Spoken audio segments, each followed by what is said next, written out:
Hello guys, welcome.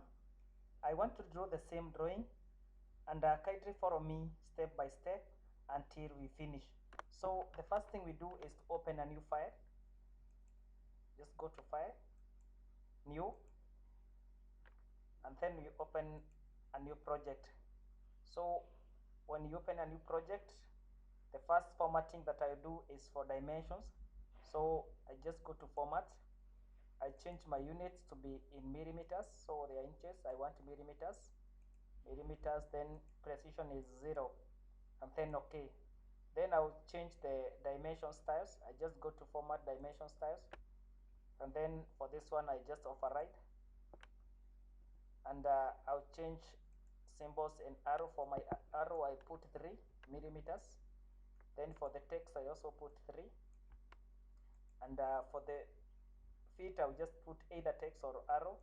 Then primary unit precision should be 0, and then okay, and I just cross. Then the next thing I do is to set layers. So I just click layers, and then I set a new layer. So I just click on this sheet where you have blue color. The first layer I call it dimensions.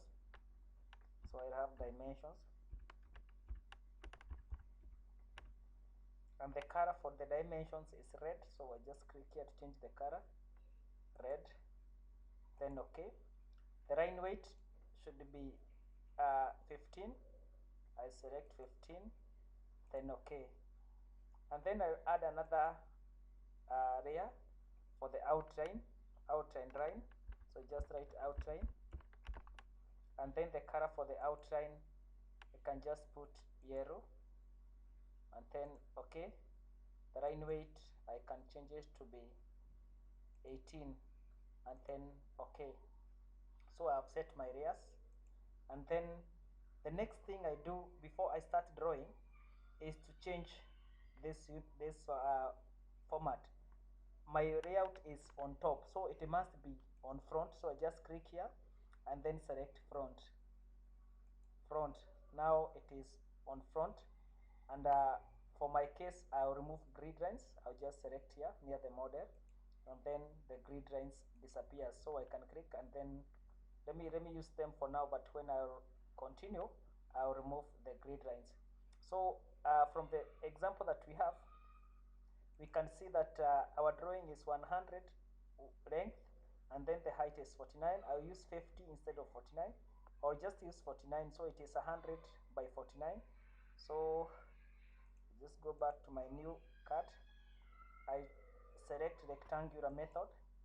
So the width is 100, so I just write 100, and then the height is 49. So I click tab and put 49, then enter. So this is the drawing that I have. Then from the center of this line I'll just draw the circle. So I just select the circle, and from the center here I'll just draw the circle until I touch the top of the rectangle, and that is my circle. Then I'll draw another circle from the topmost part of the rectangle. This is the point. I'll draw another circle which extends up to the radius of the first one, and then I have the two circles. So I'm not using the first circle, so I erase that one. I just click and then right click, erase, and then for this one I just trim. So there is a trim symbol here. Just click trim. You click the first circle on top, then you click at the middle. So with that I just click escape to escape my command. So with this I can be able now to produce what I need, a semicircle for this one. So if I go back, what I need to do is now to draw the two recesses on the rectangle. The two recesses that I'm talking of, they are here. We have the two recesses. There's this one. The depth is 6, then the width is 8. Depth is 6, width is 8. The distance from the semicircle is 10. So that's the first thing I'll draw. The distance from the semicircle, 10 millimeters. So I just go to my drawing. I just draw 10 millimeters from the semicircle. So I select this auto mode. So for my line to be straight, I put 10 millimeters, then enter. So my circle will start at this point. So from here the depth is 8 millimeters. So I put 8 millimeters. Yeah, the depth is 8. So I just put 10 and 8. So I just go back. So it is 10 millimeters, enter. Then I drop 8 millimeters, enter. And then I extend 6 millimeters, enter. Then I go back top, straight, put 8, enter. And then I go back to my starting point. And then right click, enter. So I erase the first line because I don't need it. And then I just need to copy this one to the next end. So this one I just select this line and then press shift. I select this one too. Then I can carry. The first thing I'll do is to join. So just write join, and then select join, and it has already been joined. So I just carry a copy of this. So select, click copy, and then automatically I carry it from this edge so that it will be at the center. So I click at this edge and then I'll carry it up to that end, right click, cancel, so that because I already have one. So the whole of this drawing need to be joined, the whole of this. So you can see when I select the circle, the semicircle is not selected. So I just need to join the rectangle and the semicircle. So what I do, I select the rectangle, press shift, then select the semicircle, and then you write join, give a join command, then enter. So the whole thing is now joined. So that I can be able to extrude. So what you do, just go back to the views, that is control view, and then you select southwest isometric. And then when you select southwest isometric, this is how it appears. For now I can remove my grid lines. So I can just click here and remove my grid lines. So I select the whole thing. I also select the smaller rectangles. So I press shift, select the first one. I'm not releasing my shift, then select the other one. And then I write extrude. I'll just write extrude. And the extrusion command is here.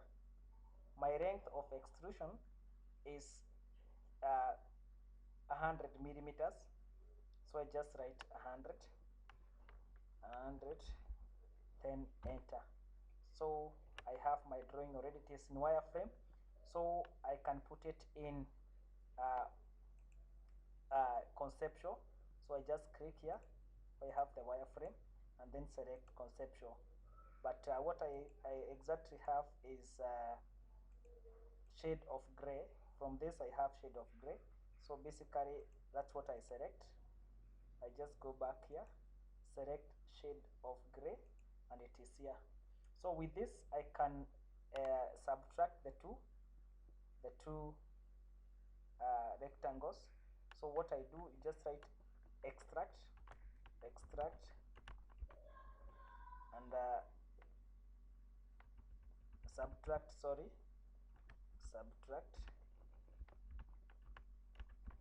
and then subtraction occurs. So what you do, you select the bigger rectangle. So this is the first thing I'll select, the bigger rectangle. So click, enter, then select the smaller rectangle, click, enter, and then it will disappear. So we repeat the same for the next one. So just write subtract, I just click the bigger rectangle, enter, then click the smaller rectangle, enter, and there you have your exact figure. So with this we need to put dimensions. So I just put it in wireframe also, and then perhaps I can put it on front, the view on front, so that I can put my dimensions. So in this case I just go to dimensions. Remember the dimensions layer is red, So I just select this one, click this inch, this 49, and also I need the other one. This one is 100. Then I'll select this one. It is this was 10, and I still have the radius for this one. It is 25. Let me put it at the top.